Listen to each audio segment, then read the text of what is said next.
اور تمہیں مدینے کی گلی کا واقعہ سناؤں۔ ایک عورت ہے، مسجد نبوی میں نماز پڑھنے جاتی ہے۔ یہ حضرت عمر کے دور خلافت کی کہانی ہے۔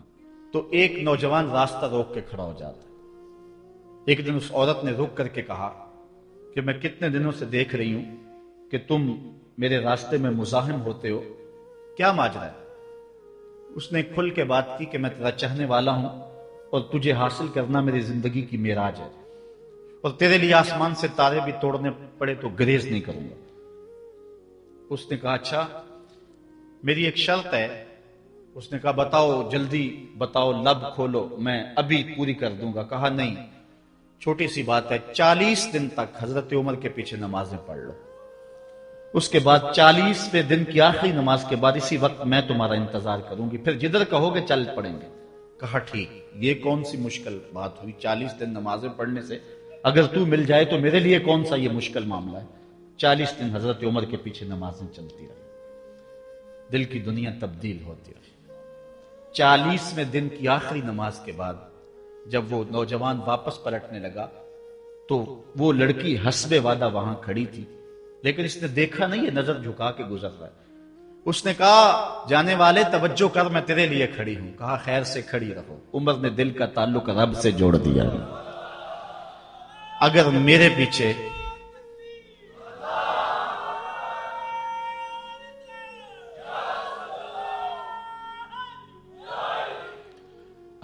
پیچھے ایک بندہ 40 سال نماز پڑھتا رہے اور اس میں تبدیلی پیدا نہ ہو تو پھر مجھے شرم آنی چاہیے کہ نہیں آنی چاہیے؟ یار یہ تو میں ایک امام کی بات سنائی ہے، آؤ تمہیں دلی کے ایک مانگت کی کہانی سناؤں۔ دلی کی جامع مسجد کی سیڑھیوں پہ ایک مانگنے والا بیٹھا ہوا ہے۔ ایک بہت بڑا انگریز افسر مسجد کی وزٹ کے لیے آیا، اس نے ہاتھ پھیلا دیا، اس نے اپنی جیب سے پرس نکال کر کے چند روپے اس کی جیب میں رکھے، دوبارہ جب پرس ڈالنے لگا تو پرس گر گیا۔ اس مانگنے والے نے وہ پرس اٹھا کے سنبھال لیا۔ خیر کچھ وقت گزرا، 1 سال کے بعد دوبارہ وہی افسر اس مسجد کی زیارت کے لیے، مسجد کو دیکھنے کے لیے، سیر کے لیے دوبارہ آیا تو فقیر نے پہچان لیا کہ یہ وہی ہے۔ اس نے کہا بابو جان ذرا 2 لمحوں کے لیے رکنا۔ کہا کیا ماجرا ہے؟ کہا بس 2 لمحوں کے لیے۔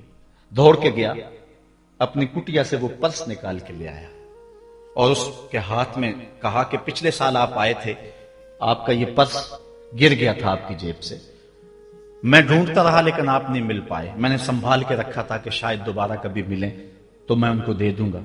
اس کی آنکھیں پھٹی کی پھٹی رہ گئی۔ اس نے کہا جو ٹگا ٹگا مانگ رہا ہے، اتنا قیمتی پرس اور اس میں اتنی رقم، تو آسودہ زندگی گزار سکتا تھا، تو یہ پرس واپس کیوں کر رہا ہے؟ اس نے کہا مانگنے کی بات اور ہے لیکن یہاں ماجرا اور ہے۔ اس نے کہا کیا ماجرا ہے؟ اس نے کہا کہ اگر تیرا پرس میں سنبھال لیتا، رکھ لیتا، کام آ جاتا، 4 دن کی زندگی عیش سے گزر جاتی، لیکن مسئلہ یہ نہیں ہے، مسئلہ یہ ہے تو عیسائی ہے اور میں حضور کا غلام ہوں۔ کل قیامت کے دن اگر تیرے نبی حضرت عیسیٰ نے میرے نبی کے سامنے شکایت لگا دی کہ آپ کے امتی نے میرے امتی کا پرس چرایا تھا، تو پھر میرے نبی کو تیرے نبی کے سامنے شرمندگی اٹھانی پڑے گی۔ تو میں مانگت ضرور ہوں، بے غیرت نہیں ہوں کہ اپنے نبی کو تیرے نبی کے سامنے شرمندہ کروں۔ یہ تو مانگتوں کی کہانی ہے، آج تو بادشاہ لوٹ رہے ہیں، آج تو پیٹ بھاری نہیں رہے ہیں اور ہم کہتے ہیں ٹکڑے ٹکڑے کر دیں گے، یہ زبانی دعوے ہیں، جمع خرچ ہیں۔ ایسا نہیں ہوگا، آؤ اپنے اندر تبدیلی پیدا کریں۔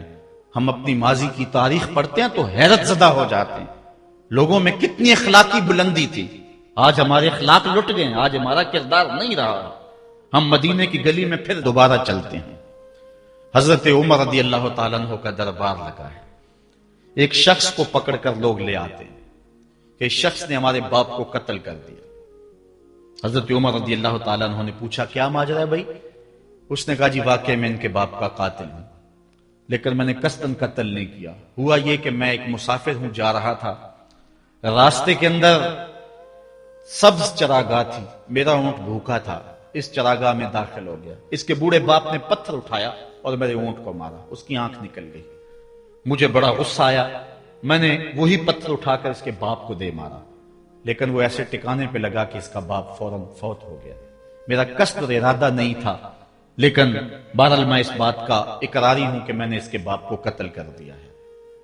آپ جو حکم سنائیں میں اس کو قبول کروں گا، لیکن میں ایک مہلت مانگتا ہوں کہ میرے دوست، میرے بھائی کی کوئی رقم میرے ذمے ہے، میرے پاس اس نے امانت رکھی ہوئی ہے، اور وہ مجھے پتا ہے کہ میں نے کہاں چھپا کے رکھی ہوئی۔ اگر آپ فیصلہ کر دیتے اور میری گردن کاٹ دی جاتی ہے تو وہ امانت جو میں نے رکھی ہوئی ہے سنبھال کر کے، میرے علاوہ کوئی جانتا بھی نہیں ہے، تو وہ اس تک کون پہنچائے گا؟ اگر آپ مجھے 3 دن کی مہلت دے دیں تو میں جا کر کے اس کی امانت اس کو واپس کر کے پھر واپس آؤں گا، پھر یہ پھندا پھانسی کا میں اپنے گلے میں ڈلوانے کے لیے تیار ہوں گا۔ حضرت عمر رضی اللہ تعالیٰ عنہ نے فرمایا کہ کوئی شخص تیری ضمانت دے دے تو ہم تجھے چھٹی دینے کے لیے تیار ہیں۔ اس نے دائیں بائیں دیکھا، پورے مدینے میں اس کا کوئی شناسہ ہی نہیں تھا، واقف ہی نہیں تھا، ایک اجنبی شخص تھا۔ حضرت ابو ذر غفاری کھڑے ہو گئے، کہا حضرت عمر میں اس کی ضمانت دیتا ہوں۔ ضمانت دے دی گئی، وہ چلا گیا۔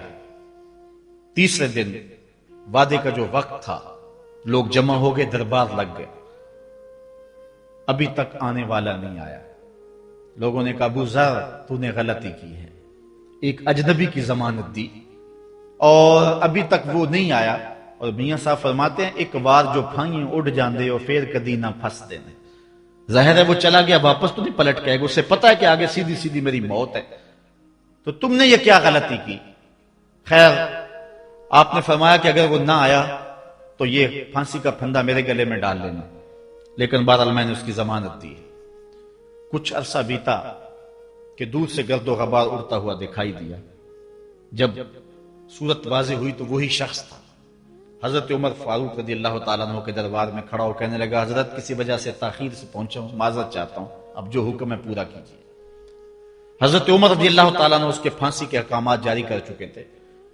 آپ نے فرمایا کہ ابو ذر یہ بتا کہ تو نے اس کی ضمانت کیسے دی جب تو اسے جانتا نہیں تھا؟ تو سنو حضرت ابو ذر غفاری نے کیا کہا۔ کہا ایک اجنبی میرے محمد کے مدینے میں پناہ مانگ رہا تھا اور اس نے چاروں سمت دیکھا اور کوئی شخص نہیں تھا جو اس کو امان دیتا اور اس کی ضمانت دیتا، تو میں نے اس لیے ضمانت دے دی کہ نہ بھی آیا تو اپنی جان چلی جائے گی، کل کو یہ تو نہیں کہے گا کہ محمد کے مدینے میں کسی نے ضمانت مانگی تھی، پورے شہر میں کوئی ضمانت دینے والا نہیں تھا۔ اس کو کہا کہ انہوں نے تو ضمانت دے دی، میاں اب تو بتا کہ تو چلا گیا تھا، تجھے جانتا کوئی نہیں تھا، نہ پلٹ کے آتا تو تجھے کوئی پوچھنے والا نہیں تھا، تو نے یہ دوبارہ موت کے منہ میں کیوں اپنا سر رکھا ہے؟ تو اس نے کہا کہ میں نے کہا کہ ایک اجنبی کی ضمانت ایسے شخص نے دی ہے جو مجھے جانتا بھی نہیں ہے، اور اگر میں نہ گیا تو لوگ قیامت تک اجنبیوں پر بھروسہ نہیں کریں گے کہ اجنبی یوں سلوک کیا کرتے ہیں۔ تو حضرت عمر رضی اللہ تعالیٰ عنہ اس کے پھانسی کے احکام جاری کیے، تو جن کے باپ کو قتل کیا تھا وہ بیٹے کھڑے ہو گئے، کہنے لگے تاریخ کی کالک ہم اپنے منہ پہ ملیں گے، ہم بھی اپنے باپ کے قاتل کو معاف کر دیتے ہیں۔ یہ ہماری تاریخ ہے، یہ ہماری کہانی ہے، لیکن آج ہم کس جگہ پہ کھڑے ہیں اور کیا ہماری صورتحال ہے؟ نہ ہمارا کردار رہا اور نہ ہمارا کوئی تشخص رہا۔ آج ہم نے اپنا تشخص بھی مٹا کے رکھ دیا، اپنے طرز زندگی بھی بدل دی، نہ ہماری باطن کی وہ روشنی رہی، نہ ظاہری وہ صورت رہی کہ ہم پہچانے جائیں کہ حضور کے غلام ہیں، بلکہ آج بھانت بھانت کی بولیاں بول رہے ہیں۔ اقبال نے کیا کہا تھا؟ اپنی ملت پر قیاس اقوام مغرب سے نہ کر، خاص ہے ترکیب میں تجھے قوم رسول ہاشمی۔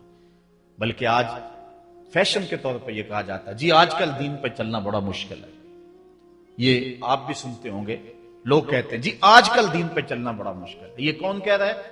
جو مسجد میں آتا ہے تو موسم کے مطابق گرم اور سرد پانی دستیاب ہے، اس کے لیے ماحول ہے، اس کے لیے خوبصورت قالین بچھے ہوئے ہیں، مخملی مسلے رکھے ہوئے ہیں، جو نرم اور گداز مسلوں پہ پیشانی رکھ کر کے سجدہ کرتا ہے، وہ بطور فیشن کہہ رہا ہے جی آج کل دین پہ چلنا بڑا مشکل ہے۔ میں اس کے جواب میں کہا کرتا ہوں میاں تیرے لیے مشکل ہے یا کربلا والے حسین کے لیے مشکل تھا؟ انہوں نے تو نہیں کہا کہ دین پہ چلنا مشکل ہے. تیرے لیے مشکل ہے دین پہ چلنا، یہ حضرت بلال حبشی کے لیے مشکل تھا، جنہوں نے تپتی ہوئی ریت پہ سجدے کیے، گلے میں رسا ڈال کر کے گھسیٹا گیا، اور انہیں پاؤں میں زنجیریں ڈال کر کے مکے میں کھینچا گیا، ہاتھوں اور پاؤں میں میخیں ٹھونک دی گئی، چکی پسرائی گئی، لیکن بلال ہیں کہ آگے مسکرا رہے ہیں. کسی نے گزرتے ہوئے کہا بلال عجیب تماشا ہے، عجیب کہانی ہے کہ وہ تمہیں مار رہے ہیں اور تم آگے سے مسکرا رہے ہو. تو سنو حضرت بلال نے کیا جواب دیا. حضرت بلال فرمانے لگے میاں تم جاؤ نا بازار میں مٹی کا برتن بھی خریدنے، تو اس کو بھی ٹھونک بجا کے دیکھتے ہو کہیں کچا تو نہیں ہے، اس کی آواز تو خراب نہیں ہے. کہا تم تو مٹی کا پیالہ بھی خریدو تو ٹھونک بجا کے دیکھتے ہو کہیں کچا تو نہیں ہے. میرا مالک مجھے خرید رہا ہے، دیکھ رہا ہے بلال کہیں کچا تو نہیں ہے. میں کہتا ہوں مالک کھال ادڑ بھی جائے گی، حق حق کی آوازیں ختم نہیں ہوں گی. زخم پہ زخم کھا کے جی خون جگر کے گھونٹ پی، آہ نہ کر لبوں کو سی یہ عشق ہے دل لگی نہیں. تو یہ ایک دین گریزی ہے، یہ عمل گریزی ہے. جی آج کل بڑا مشکل ہے. پہلی بات ہے مشکل ہو بھی تو ہمارے پاس کوئی دوسرا آپشن موجود نہیں ہے. ہم ان لوگوں کی کہانیاں بھول سکتے ہیں کہ جنہوں نے اس دین کے راستے کے اندر دکھ بھی سہے، ان کو ٹکڑے بھی کر دیا گیا، ان کو 2 اونٹوں کی پچھلی ٹانگوں سے باندھ کر کے 2 ٹکڑوں میں بانٹ بھی دیا گیا، لوہے کی کنگھیوں سے بدن چھیدے بھی گئے، ہڈیاں توڑی بھی گئیں، آگ میں ڈالا بھی گیا، جلتے اور کھولتے تیل میں پھینکا گیا، لیکن انہوں نے رب کا نام نہیں چھوڑا، رسول کا نعرہ نہیں چھوڑا. اور آج ہم کہتے ہیں جی بڑا مشکل ہے آج کل دین پہ چلنا، اور یہ مولویوں نے مشکل بنائی ہوئی ہے. یار دین اتنا بھی مشکل نہیں ہے، یہ کوئی بات نہیں ہے. ہم سر سے لے کر پاؤں تک اسلام میں داخل ہوں، یہ ہمارے رب کا ہم سے یہ تقاضا ہے. یا ایھا الذین آمنوا ادخلوا فی السلم کافہ، اے ایمان والو دین میں پورے پورے داخل ہو جا، پورے پورے داخل ہو جا. تمہاری وضاحت، انداز زندگی، طرز معاشرت یہ بتائے کہ تم حضور کے غلام. جو غیروں کے طرز زندگی کو اپنا رہا ہے اور ان کو جو ہے وہ پسند کر رہا ہے، وہ سوچے اپنے اندر اترے اور مت کسی کے دھوکے میں رہے. میں کہتا ہوں آج اگر کوئی یہ میٹرک پڑھے لڑکے بھی یہ سکول کھول لیتے ہیں گلی میں محلے میں، 200 بچے لے کر کے بیٹھ جاتے ہیں اور ان کو بھی ایک باقاعدہ یونیفارم دیتے ہیں، اس طرح کی ٹائی ہوگی، اس طرح کی شرٹ ہوگی، اس طرح کے بوٹ ہوں گے، گرمیوں میں اس طرح کا لباس ہوگا، سردیوں میں اس طرح کا لباس ہوگا. کبھی کسی نے نہیں کہا کہ یہ کیا قدغن لگاتے ہو؟ جس طرح کا بچہ لباس پہننا چاہے اس کو آزادی ہونی چاہیے، یہ کیا تم نے ایک خاص لباس متعین کر دی ہے؟ کہتے ہیں جی ان کا نظام ہے نا، ایک سکول ہے اور یونیفارم ہے اس کا. یار ایک پرائمری سکول کا بھی یونیفارم ہوتا ہے، تو کیا محمد عربی کے دین کا کوئی یونیفارم نہیں ہے؟ حضور علیہ الصلوۃ والسلام کی زندگی، حضور علیہ الصلوۃ والسلام کے شب و روز اور حضور علیہ الصلوۃ والسلام کا انداز معاشرت، حضور کی وضاحت، حضور کا لباس، یہ اپناؤ اور یہی زندگی کا حسن ہے.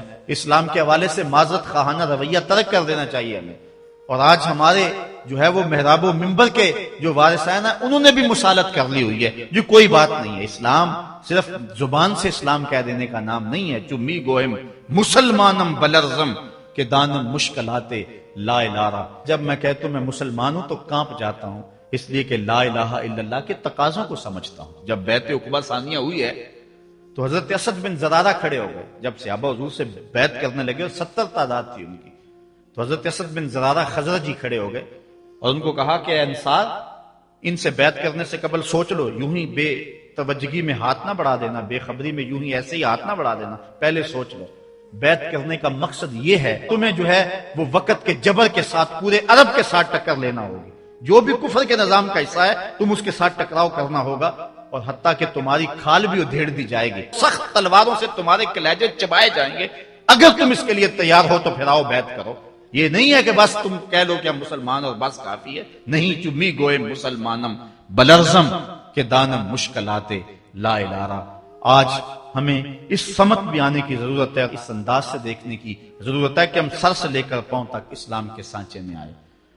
ہمارے اصلاح کے حوالے سے ایک اہم پوائنٹ جس پر میں آپ کی توجہ دلانا چاہتا ہوں وہ یہ ہے کہ فرائض و واجبات کو ترجیحی بنیادوں پہ رکھیں.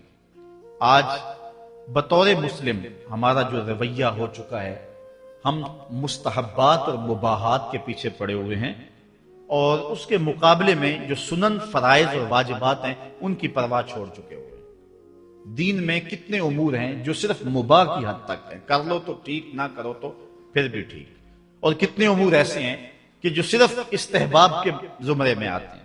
لیکن ہم کتنی چیزوں کو اس انداز سے گلے لگائے ہوئے ہیں کہ جس طرح فرض ہو، اور اسلام کے اہم فرائض اور اسلام کی اہم واجبات ان کو ہم ترک کیے ہوئے. ساری رات ہم محفل میں جاگ لیں گے، فجر کی نماز نہیں پڑھیں گے تو کیا فائدہ ہوگا؟ ہم حضور علیہ الصلوۃ والسلام کے میلاد پہ جھنڈیاں بھی لگا لیں گے، سب کچھ کر لیں گے، لیکن حضور علیہ الصلوۃ والسلام کی سنت سیرت کو ترک کر دیں گے تو بتاؤ کہ اس سے کیا حضور کی رضا میں حاصل ہو جائے گی؟ ہاں، اگر فرائض کی ادائیگی کے بعد ان کاموں کو کرو تو یہ تمہارے لیے بہتری کا سامان ہے. آؤ اس پر ایک دو روایات آپ کے سامنے رکھوں.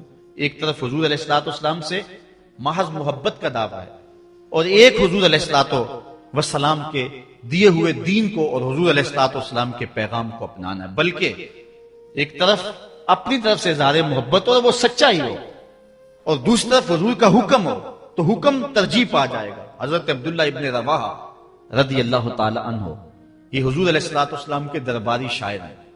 ویسے تو 34 سے 35 لوگ حضور علیہ الصلوۃ والسلام کی باقاعدہ نعت خوانی کرتے تھے. ویسے تو ہر صحابہ حضور کا نعت خواں تھا، لیکن یہ باقاعدہ حضور کی ثنا کیا کرتے تھے. لیکن 3 اصحاب جو ہیں یہ خاص طور پہ حضور علیہ الصلوۃ والسلام کے درباری نعت خواں کہلاتے ہیں. حضرت کعب بن زہیر، حضرت حسان بن ثابت اور حضرت عبداللہ ابن رواحہ رضی اللہ تعالی عنہ. حضرت عبداللہ ابن رواحہ کو حضور نے حکم دیا کہ صبح فجر کی نماز کے بعد ہی تم لوگوں کو لے کر کے فلاں جنگ کے لیے نکل جانا. اب یہ بات سمجھ میں یہاں آ رہی ہے کہ حضور علیہ الصلوۃ والسلام کے نعت خواں صرف نعت خواں ہی نہیں تھے، وہ مجاہد بھی تھے. وہ تلوار بھی اٹھاتے تھے، وہ جنگیں بھی کیا کرتے تھے. اور حضرت عبداللہ ابن رواحہ جن کا یہ میں تذکرہ کر رہا ہوں، یہ جنگ موتا کے اندر ان کی شہادت ہوئی ہے. یعنی یہ نہیں ہے کہ صرف زبانی دعویٰ اور جو ہے وہ عمل نہیں ہے. حضور علیہ الصلوۃ والسلام کی حرمت پہ حملہ ہو اور میدان کے اندر کوئی شخص نہ آئے اور اسٹیج کے اوپر جتنے مرضی دعوے کرتا رہے، اس کے دعوے قبول نہیں ہوں گے. تو اب حضرت عبداللہ ابن رواحہ رضی اللہ تعالیٰ عنہ کا عمل دیکھیے، نعت خواں بھی ہیں اور مجاہد بھی ہیں دین کے. حضور نے فرمایا عبداللہ ابن رواحہ ان لوگوں کو لے کر صبح چلے جانا. حضرت عبداللہ ابن رواحہ کے پاس تیز رفتار گھوڑا تھا. آپ نے سب لوگوں کو صبح رخصت کر دیا، لیکن خود رک گئے اس لیے کہ دن تھا جمعے کا. سوچا کہ دوبارہ پتہ نہیں حضور سے ملاقات ہو نہ ہو، جنگ پہ جا رہے ہیں، حالات کیا ہوں، اس لیے میں بعد میں تیز رفتار گھوڑے سے ان لوگوں کے ساتھ مل جاؤں گا، رک جاتا ہوں تھوڑی دیر، حضور کے پیچھے جمعہ المبارک کی نماز ادا کر لیتا ہوں، یہ اعزاز بھی مل جائے اور وہ حکم تھا وہ بھی پورا ہو جائے. تو حضرت عبداللہ ابن رواحہ رضی اللہ تعالی عنہ نے نماز جمعہ ادا کی. حضور علیہ الصلوۃ والسلام نے فرمایا اے عبداللہ بن رواحہ، میں نے تو تمہیں حکم دیا تھا کہ صبح تم چلے جانا، لیکن تم یہاں موجود ہو. عرض کی حضور میں نے یہ عزم کیا ہے کہ میں ان کے ساتھ شامل ہو جاؤں گا، لیکن رکا اس لیے ہوں تاکہ آپ کے ساتھ جمعہ المبارک پڑھنے کی سعادت حاصل کر لوں. اب یہ سعادت چھوٹی نہیں تھی. حضور علیہ الصلوۃ والسلام کی اقتداء میں نماز، اور وہ بھی نماز جمعہ، کتنی بڑی سعادت ہے. لیکن حضور نے کیا فرمایا سنیے، اور اس مختصر سی بات سے بہت کچھ سمجھیے. حضور نے فرمایا لو انفقت ما فی الارض جمیعا ما ادرکت فضل غدوتہم. اے ابن رواحہ، اگر تو زمین میں جو کچھ ہے سب کچھ راہ خدا میں خیرات کر دے، جو پہلے چلے گئے ہیں ان کے ثواب کو نہیں پہنچ سکتا. تو حکم کی ترجیح ہے شریعت اسلامیہ کے اندر. ہاں، حکم کی تکمیل جو ہے اگر جو ہو جائے اور اس کے ساتھ ساتھ اس کے ضمن میں اگر جو ہے وہ محبت کے مظاہر بھی سامنے آ جائیں تو اس میں کوئی قباحت نہیں ہے. اور اس پر روایت حضرت عبداللہ بن قراد رضی اللہ تعالی عنہ سے، اور یہ صحیح بخاری میں موجود ہے، کہ آقا کریم علیہ السلام نے وضو فرمایا اور وضو کا پانی زمین پر صحابہ گرنے نہیں دیتے، اپنے منہ پہ اور اپنے چہروں پہ مل لیتے ہیں. تو آقا کریم علیہ السلام نے فرمایا ما یحملکم علی ھذا، صحابہ تمہیں اس بات پر کس شے نے ابھارا ہے؟ میرے وضو کے پانی کو جو تم زمین پر نہیں گرنے دیتے، تو اس کا سبب کیا ہے؟ تو حضرت عبد الرحمن بن قراد کہتے ہیں کہ صحابہ نے کہا قالوا حب اللہ ورسولہ، اللہ اور اس کے رسول کے پیار نے ہمیں اس بات پہ ابھارا ہے. تو حضور علیہ الصلوۃ والسلام نے جو ارشاد فرمایا اس عمل سے نفی نہیں کی، لیکن ساتھ حضور نے فرمایا جو چاہتا ہے اللہ اور اس کا رسول اس سے پیار کرے اور وہ اللہ اور اس کے رسول سے پیار کرے، اسے 3 چیزوں کا خیال رکھنا چاہیے. ایک، جب بھی بولے سچ بولے، اور جب بھی اس کے پاس کوئی امانت رکھے تو امانت کو ادا کرے، اور اپنے ہمسایوں کے ساتھ حسن سلوک کرے. یعنی اگر وہ اس مظاہرہ محبت میں شامل ہو گیا اور حضور کے وضو کا پانی اس کے ہاتھ سے مس ہو گیا اور اس نے برکت سے اپنے منہ کے ساتھ مل لیا ہے، تو اس کا یہ مطلب نہیں ہے کہ جو باقی اعمال ہے ان سے ان کو چھٹی مل گئی۔ یہ مفہوم ہے اس حدیث کا۔ اگر کوئی بندہ محفل میلاد منعقد کر لیتا ہے، دیگر امور مستحبات کی ادا کرتا ہے، تو اس کا یہ مطلب نہیں ہے کہ اب نماز نہ پڑھے، اس کو کوئی پرواہ نہیں ہے، وہ بخشا گیا ہے۔ جس طرح کہ آج کل ہمارے ثنا خان جو ہے تاثر دیتے ہیں کہ جو محفل میلاد میں آ گیا وہ بخشا گیا۔ اللہ تعالیٰ چاہے اس کے لیے کوئی مشکل نہیں ہے، لیکن جو دین ہے اس دین کو ہلکا کرنے والی بات ہے۔ بلکہ آج کل تو ممبر و محراب پر جنت اور دوزخ کا مذاق اڑایا جا رہا ہے۔ ایک بندہ کہہ رہا ہے کہ ہوئے تو کیڑی جنت دا کرنا ہے تذکرہ۔ میں نے کہا میاں اسی جنت کا جس جنت کے لیے حضور لمبے لمبے ہاتھ اٹھا کے دعا مانگا کرتے تھے، اور فرماتے جب اللہ سے مانگو تو جنت الفردوس مانگو۔ اور ایک بولا کہ مجھے دیکھ کر جہنم کو بھی آئے پسینہ۔ ہمارے استاد فرمایا کرتے تھے بیٹے تیرے منہ میں آج طوطی بولتا ہے جو مرضی کہہ لے، یہ تو کل قیامت کے دن پتا چلے گا کہ پسینہ کس کو آتا ہے، تجھے آتا ہے یا جہنم کو آتا ہے۔ ایک بولا کہ قبر دا خوف دے دے کے لوکی مینوں ڈرانے نے۔ لوگ کون ہے ڈرانے والے؟ تبشیر اور تنذیر یہ نبی کا منصب ہے، نبی کی شان ہے مبشر اور نذیر، یہ نبی کی شان ہے۔ حضور نے ڈرایا بھی ہے، حضور نے بشارت بھی دی ہے، لیکن اس بات کا منبر پہ بیٹھ کر کے تمسخر اڑایا جا رہا ہے اور لوگوں کو بے عملی کی طرف لے جایا جا رہا ہے۔ اس لیے آپ اس بات پہ غور کریں، اس بات پہ توجہ کریں۔ قیامت کے دن یہ لوگ کام نہیں آئیں گے، یہ پلہ چھڑا جائیں گے اور کہیں گے کہ جو ہے وہ ہم نے ان کو نہیں کہا تھا، بلکہ جو بت جن کو لوگ پوچھتے ہیں اور جن لوگوں کی لوگ پرستش کرتے ہیں وہ بھی کل قیامت کے دن کہیں گے کہ ان کو عقل نہیں تھی، ان کو سمجھ نہیں تھی، تو وہ عذر مقبول نہیں ہوگا کہ ہم ان کے کہنے پہ جو ہے وہ پوجا شروع کی۔ اس لیے اگر کوئی شخص تمہیں عمل سے بے رغبت کرنا چاہتا ہے اور تبشیر و تنذیر کو تمہاری نظر میں ہلکا کر دینا چاہتا ہے اور تم اس کے اس انداز سے عبادت کو ہلکا سمجھنے لگ جاتے ہو، تو کل قیامت کے دن کوئی عذر مسموع نہیں ہوگا۔ اللہ نے عقل دی ہے، اللہ نے سمجھ دی ہے۔ اگر آج کوئی پیر کہتا ہے کہ اگر میرے مرید ہو گئے ہو تو تمہیں عمل کی ضرورت ہی کوئی نہیں ہے، اور بندہ جو ہے اس کے لارے پہ عمل چھوڑ دیتا ہے، تو اس کا یہ مطلب نہیں ہے کہ کل صرف پیر پہ ساری بات ڈال دی جائے گی اور وہ بچ جائے گا، وہ بھی ساتھ رگڑا جائے گا۔